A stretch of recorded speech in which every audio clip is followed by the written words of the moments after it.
Most people will set their back at an absolute 90-degree angle and try lift heavy, but it's just not a practical position.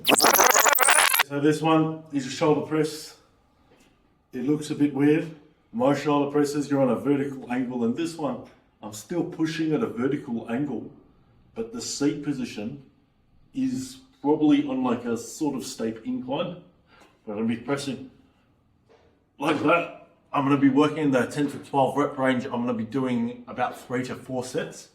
Once again, I don't really like shoulder machines because they make my shoulders click, they make my elbows feel bad. I'd much prefer to just, rely on do a real heavy incline press or just high volume on incline press, side raises and rear delts. But I'm going to be trying new things, as I said. Same deal with the other piece. This is a new piece of equipment. We are selling the floor model. In regards to this, if it sells tomorrow, I may never use this exact bit of equipment again. So I'm going to make the most of it while it's here.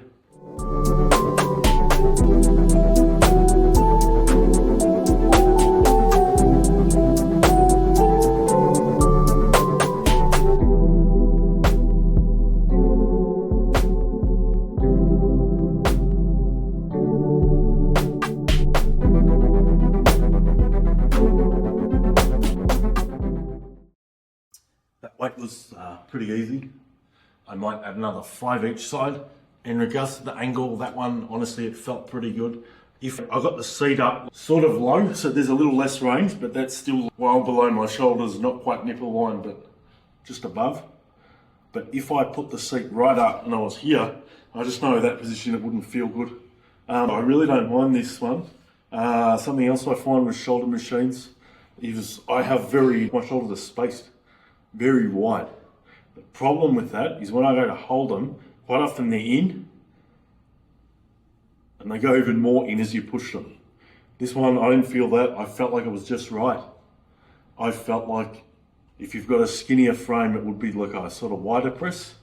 If you've got a wide frame like me, it just feels like a regular shoulder press. It's almost like the same line I would do a very steep incline dumbbell press with this. But I think the problem most people make with vertical press, military press, shoulder press, whatever you want to call it, most people will set their back at an absolute 90-degree angle and try lift heavy, but it's just not a practical position. If you want to get a massive overhead press or you're a competitive strongman or something, I don't really see them doing it. I see them doing a lot of standing presses. I see bodybuilders, powerlifters, and people with massive presses do heavy press on a very slight incline, sort of like this. But I never see people sitting directly upright. I reckon the shoulders are like a way smaller muscle group than the chest and thighs. Why not get all 3 of them work together rather than just trying to isolate the shoulder, banging up your joints in this position? I'll just give you an example, yeah? If I'm vertical, I can open up like that. And I'm incorporating a little bit of chest and thighs when I do that. Whereas this, you can just see more chest. So if I'm like that, I'm just going to be stimulating so much more of a wider muscle group than I would if I was just vertical pressing. I'm going to try 12 on this weight. I might do 20 depending on how strong and how fast this moves.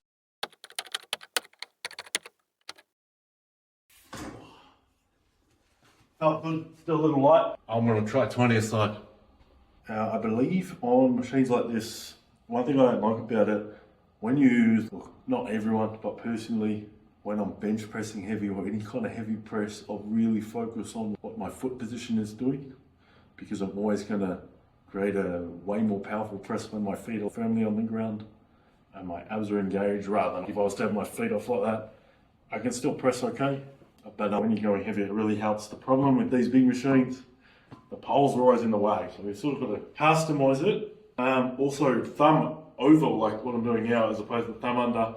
Thumb under, just like, it just bangs up my elbows, my wrists, my shoulders.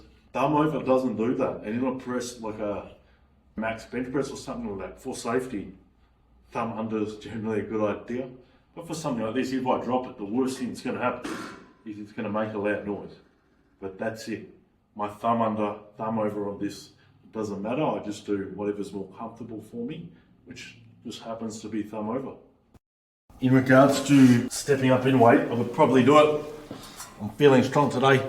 Only thing is what I was saying about how challenge machine like this bang up my joints. I can like sort of feel my elbow tweaking a little. So being a smart lifter, I'm just gonna stick at that, do 12 good reps. I could whack this on, whack an extra 10 on, do a 6, do a 8 heavier. But then when I train again, my elbow's not gonna feel good. So I'm not gonna do the weight or the volume that I can do. By restricting this movement, I'm not necessarily killing my gains, right? I'm still gonna do the exact same amount of volume that I would be doing. Heavyweight is in my goal right now for the next month anyway. I'm just trying to, slab on as much muscle as possible. So that's why I'm doing high volume on machines versus my regular training, which is with barbells.